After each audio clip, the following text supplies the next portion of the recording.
Hey, it's Chad. I wanted to do a little bit of a touch up on a new fellowship patch. I have some ransack of Trekheim 12 gameplay going on in the background. It's honestly not that exciting. It's literally just a run where we were trying to grab some gems with some randoms from LFG. They're changing a couple of things, and the way it reads to me specifically is that they are changing stuff because people are bad at the video game. I'm not kidding. Like, if you manage to get through Eternal, you are probably not gonna feel most of these changes. They are trying to make it like they're changing the base values of a couple of spells, and they're giving you another like charge of life petal. For the most popular build currently, that's like the method approved heartbloom absorb guide. That does nothing. You get a little bit of a buff, I think. If the math is correct, you get like a very tiny buff, and you get a second charge of life petal, but for them that's mostly quality of life. The build that I'm running is full fucking crit life petal healing with flutter call heal, which is, I think that's the build that I would recommend people run if you're playing with bad players. Because that's the, oh, I need to make up for people's mistakes kind of deal. Which is, you know, very different than the method recommended. Oh, this is what you want to run if you are doing big organized pulls and players are using their defensive. That's not exactly how my pug's been going, to be honest.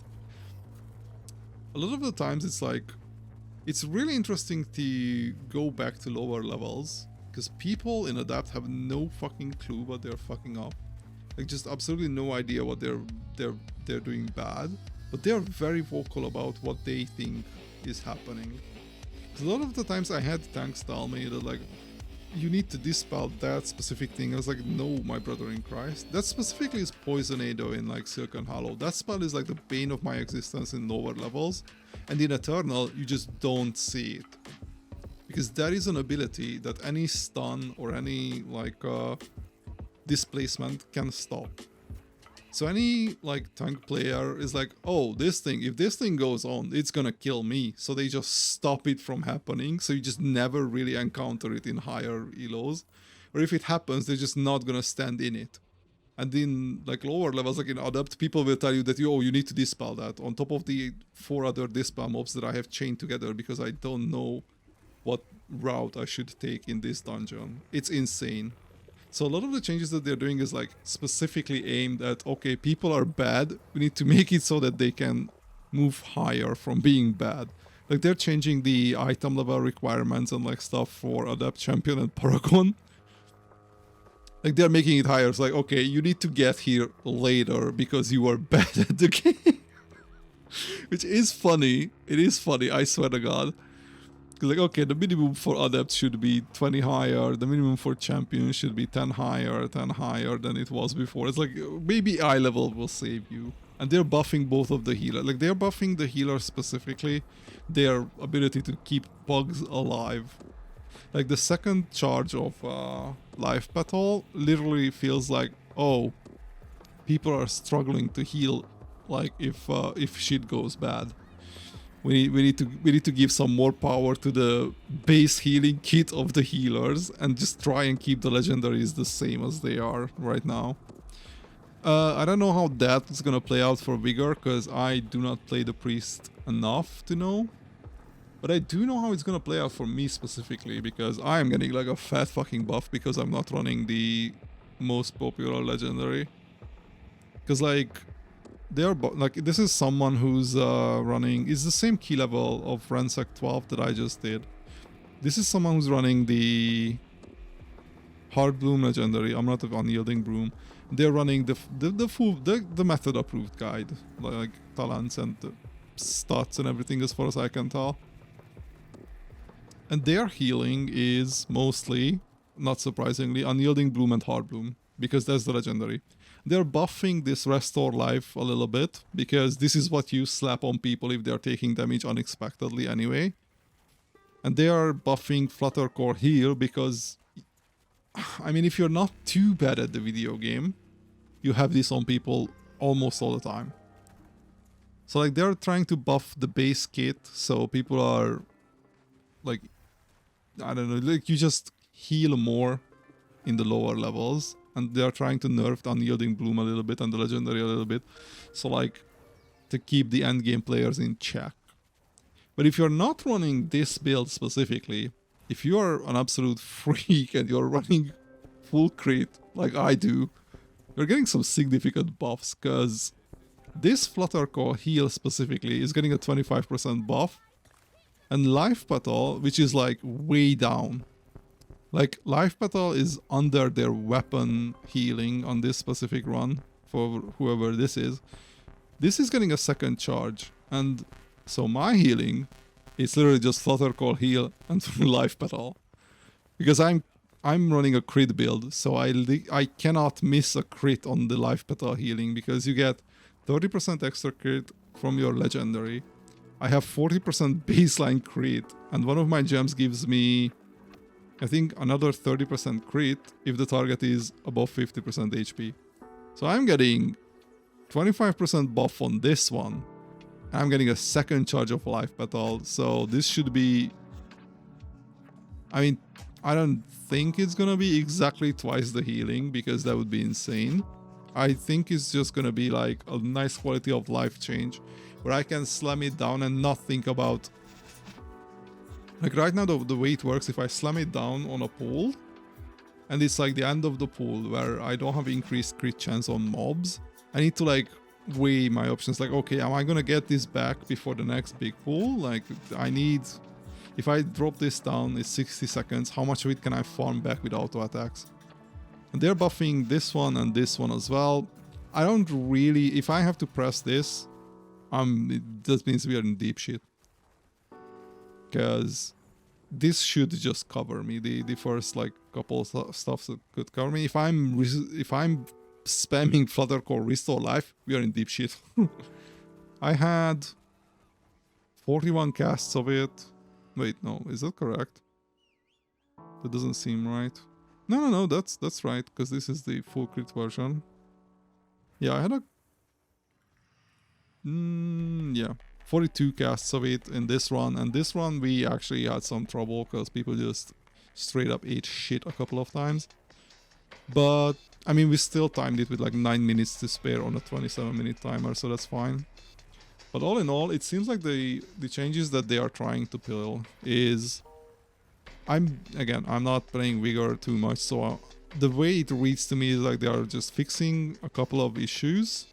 They're buffing his damage, and they're like just base healing is getting a little bit of touch up. Sylvie specifically is like, okay, we need to make this character easier to play. People are bad. We need to make it easier to play. Meiko, I don't know. It does look like they are trying to like even out the two legendaries, maybe. Like that's what it reads to me, but I'm not a big Meiko player. Helena is literally getting buffs because in lower levels she's getting trucked to death and the healers cannot keep him up. Well, her up actually.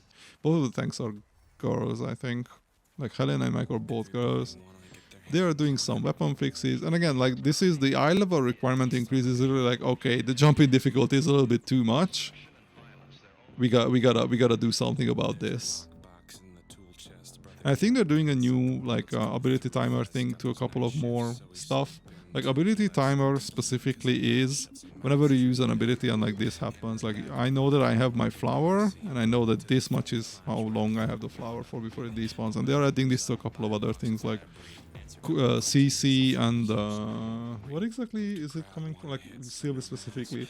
Your defensive, your external, and like when you are doing DR on a boss ability and on your ultimate, which is nice. I really wish they would give me something about this like the synchronized fluttering thing, because right now I have no way of knowing if I'm ticking twice or once, so I've just been using the spell like every 12 seconds roughly, just eyeballing it. But it's fine. surely sooner or later I'm getting weak auras, right? Like they're just gonna give me weak auras instead of this. But that's me. I think the next patch is gonna be really good.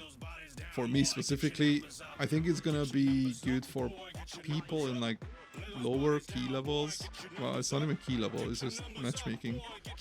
Like people who are struggling in Adapt, struggling in Contender are gonna feel a lot better, I think. And that's about it. Honestly, the game is good. The game is a lot more fun than Mythic Plus for a lot of reasons. I might do like a video where I'm like, okay, this is what's different compared to World of Warcraft. And this is why it's good, this is why it's bad, this is what I'd like to see.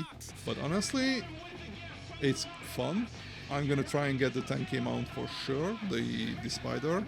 I'm like 1000 points away, so like, I don't know, next week I can get it for sure. Maybe this week if I'm maybe I'm benched on maybe I'm benched on raid. But like a lot of the times you have like people, I've talked about this, I think my X1 pull was the Poisonator, but like specifically in like the matchmaking part, like the lower level of the Adapt, people are not looking to find out what they did wrong, they're just trying to pin the blame at someone. And it's really interesting to see like that mentality compared to like how, like compared to what I'm used to honestly in like World of Warcraft and Mythic raiding. Like my specific example for this would be our, well, currently mage but previously hunter Metan in the guild. Because anytime Metan like it gets like a bad death in our raid, his reaction is not to blame it on someone else or something. His reaction is like, oh, did I do something wrong? What did I do wrong? What could I have done differently? And I think that's the only way that you can like improve as a player. Like you need to know if this was a one-time fuck up or are you doing something fundamentally wrong. And if you don't have this mentality, if your mentality is, no, this is someone else's fault every single time, when you die, you're never gonna improve. Like if you don't know why you're dying, you need like that's step one. Like you need to figure out. If you don't know why you died, if you think and you are just wrong, and you're not listening to people who are telling you, hey, like that you need to stun that or you need to do something about that. You cannot stand there. Whatever it is. You're never gonna have a good time. You're never gonna improve. You're never gonna go to the cool endgame part where you're like, oh, I'm running Eternal, whatever, 5, 10, 20. This game is not that hard.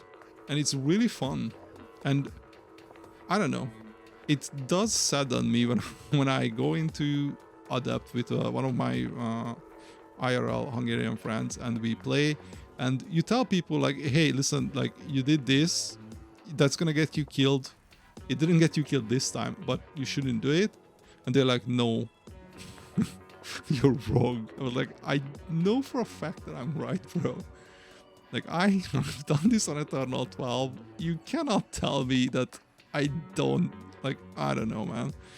It's so weird. The lower you go, the more ego people have. It's insane. Maybe I just forgot what matchmaking is like. Maybe that's a thing. Like, I remember this from League of Legends sometimes. I don't know. Any single time I go into an Eternal game, even if shit goes wrong, people are like, oh, sorry, my bad, if they fuck something up. I had runs where I miscalculated how much healing I'm gonna do, and when I was asked to just pull up there's a prideful mechanic in this game in one of the affixes, where you like collect orbs, and when you have 30 orbs, you summon basically what Prideful was in Shadowlands, and you kill it, you buff it. I was like, okay, I think I have enough healing. I was wrong. We did not have enough healing. I massively overestimated how fast we're gonna kill the fucking thing, because both of my DPS players decided, oh, we're doing the Prideful. I need to hold my cooldowns so I can use them with the 20% increased damage and haste. Now, you can say that that's not my fault, that it's their fault for holding, but I think I should have just picked the fucking orb up, when I knew that I have enough healing to heal it, even if they don't immediately pop a cooldown.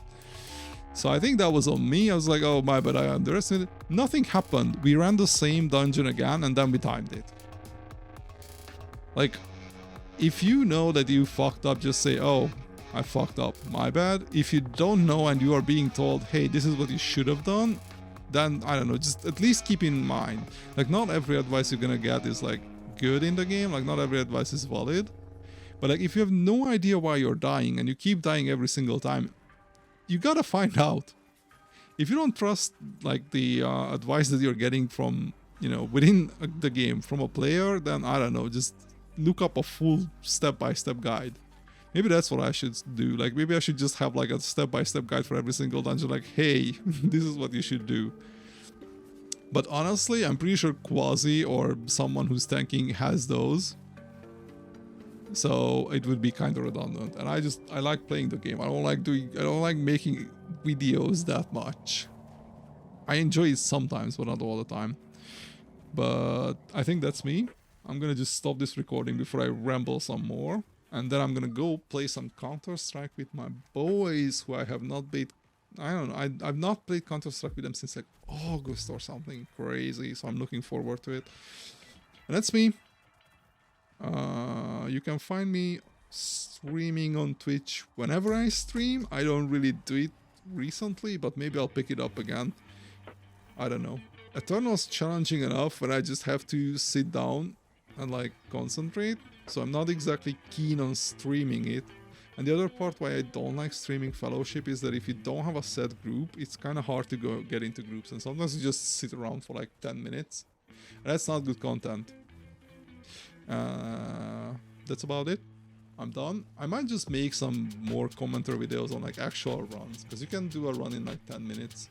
And that's not that mentally taxing. But anyway, I've been having some great fun playing Fellowship, and that's me done. Bye bye.